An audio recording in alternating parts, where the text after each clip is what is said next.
Hi, I'm here to tell you a new story, a different story, a unique story, an interesting story. My name is Una R. Toho, and I'm a storyteller, and I'm a humanitarian, so I tell my experiences through stories, my lived experiences, my learned experiences. I posted a while ago about International Humanitarian Day and about sharing some stories. I'm wanting and liking you to talk, to think of others, to appreciate what you have, to learn your different perspectives and cultures, and to know more about the world. So from my eyes, that's what I'm doing with my lived journals and my written journals. So my last story I shared, which was April last year, 2021, was about entering Angola and going to the beach, which was very, very unexpected. This story I'm going to share with you in two parts because it's a little bit long, but it's about me leaving Angola and going to Saurimo, literally to the middle of nowhere. It's descriptive, clearly, because I want to take you on a unique journey. I want to take you with me today. And the only difference now is I now need to wear glasses. So I'll stop talking and I'll start my story. Thank you. Monday, the 17th of February. My eyes are sore and I am exhausted. I am wakened from one of the deepest sleeps I have ever had to a noisy alarm beeping at me with its red eyes in the darkness, telling me that it is 5 a.m. I feel sick. I'm not tired. I'm flying to Saurimo today. The back of beyond I keep hearing. Oh, great, says I. I leave the house at 5:40 a.m. while everyone else is fast asleep. I was so quiet getting into the car, as some of the bedrooms were to the front of the house, and it was bad enough I was up at this time. I didn't want to wake anybody else. The drive didn't feel long at all, as I am in the back, half asleep again. I just can't make small talk with the driver. He knows I'm not being rude. We get to the extremely well-lit, humid airport. It is very early, and it is very, very bright. This is an international airport, so there are many flights in and out. This flight for me is different today, as it's an internal flight, in what I'm told, in a small plane. I thought the UN plane coming into Mazar Sharif from Islamabad was small, so I am intrigued and a little bit nervous. It is hectic and so noisy. I'm finding it hard to hear myself think. I keep a hold tight of my rucksack and I follow the signs for SERV, S-E-R-V, the provider of the plane. Checking in is okay. My papers pass the test again, even for an internal flight. I need to check my bag on, and I say a silent prayer. I say it again. I mean, by the looks of it, there are 6 maybe on the plane. So I am hopeful, she says. I find a seat in the departure area for the internal flight and keep alert. I see the pilots coming as I recognize their uniforms, so I know I don't have long. We are called forward and off we go, into the morning sun. It is quieter out here, even with the plane engines. Sweet Lord above. I am not getting on that paper plane. It is possibly an 8-seater plus the pilots. This is small. The helicopter in Mazar is bigger, and now I am worried. It looks like a white paper toy plane. I need to go in it. Please no. Can we drive? I know it's a silly question. This is baby tiny. I try to act all experienced when we all finally get on and walk up the metal rickety steps attached to the body of the plane. The seats are white leather and there is little room, an advantage of being small. There is a mesh at the back holding what I imagine to be the luggage and supplies. It is now 7 a.m. and any person at home might just be getting out of bed and going for a cup of tea. I, on the other hand, am in a white toy plane about to take off and will be in the air for over 2 hours, and I want to get off. Pilots are brilliant. I must have lost the colour in my cheeks as the young, gorgeous, fit-looking one keeps asking me, am I okay? I of course tell him I am. I'm trying to be all, yeah, I am cool and not myself right now, and I think I might die today. Some look I'm trying to disguise. God, I didn't call home. I must when I arrive if I can.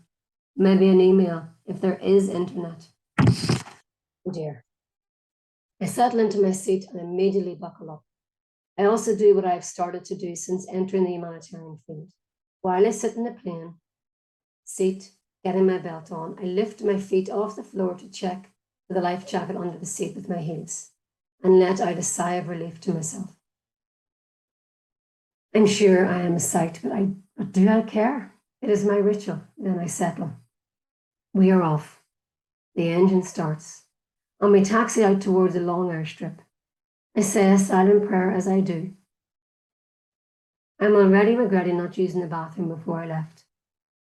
The older pilot must have read my mind, as he turns around with a smile and says, the in-flight breakfast will be in 10 minutes, and the bathroom is now not available, and then smiles like a Cheshire cat. Brilliant. He offers us warm cartons of fruit juice and crackers from an ice cooler at the front of the plane. I pass on both. I can feel everything.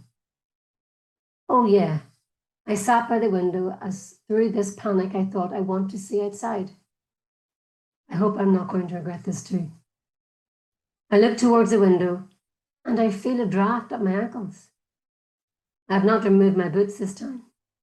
We are informed when we got on, it gets cold when we get up, so I prepare a layer. I did, thankfully, so on it went. And while I'm doing that, I see a gap in the join of the plane. I can see outside. That is where the air is coming from. I say a few more prayers, silently, and I lean my head back on the headrest and hope for the best. I settle myself, but not enough to read my book in my carry-on bag. There was some chat from a couple of people on the plane, but I keep myself to myself this morning. I'm feeling a little woozy, so I will stick with my deep breathing and prayers. The view is amazing. Angola is so vast, flat looking and green, well, from what I see from up here. As the sun comes up, which seems like right in front of the plane, it starts to get warm, as do I. So I decide to remove my layer and enjoy the cozy heat in the plane. My stomach has settled, and I'm still busting for the toilet, but at this stage now, it is mind over matter.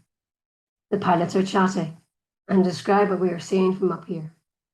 We are not as high as a commercial flight, so it certainly is an experience if I can block out the fact that everything is vibrating and there are gaps in the plane.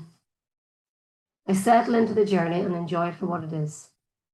If we go down now, there isn't much I can do. So I decide to lean back and enjoy it and vibrate with the plane. I doze a bit and I'm wakened by the chatter on the plane. I stretch up, being very careful not to touch anything, as the plane is very flimsy. I can see the landing strip from the window. We circle around and then straighten up and start the descent. The strip is a barren field. The colour is orangey brown, and it looks wet from up here. The strip is surrounded by fields with crop. Sweet Lord, it is actually in the middle of nowhere. My colleagues didn't lie. The landing is okay.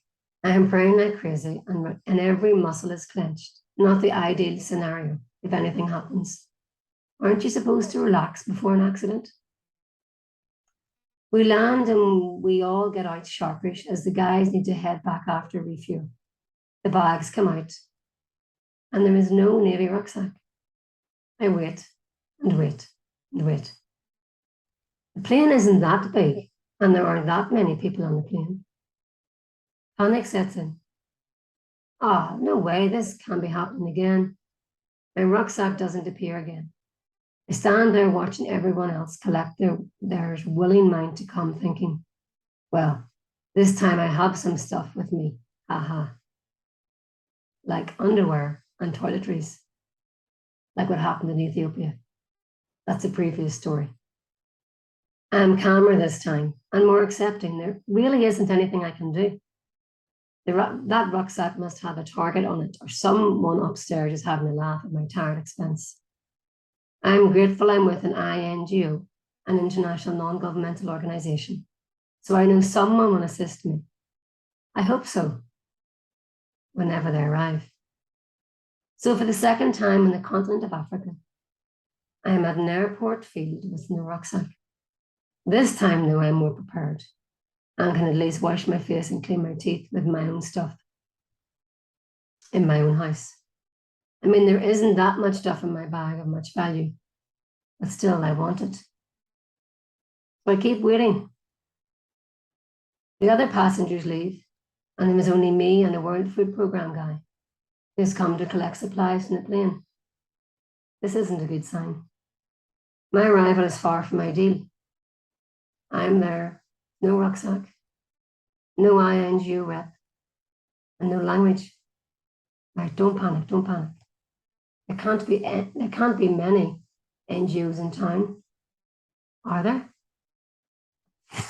I'll leave it there. It's a rather long story and I have a couple more pages to go. I'm trying to keep these short and sweet. So I hope you enjoyed it. I'm standing in the middle of a field on my own with no luggage, no language, and no colleague. And I have no idea where I'm going to live. So until next time, thanks for listening. Bye for now.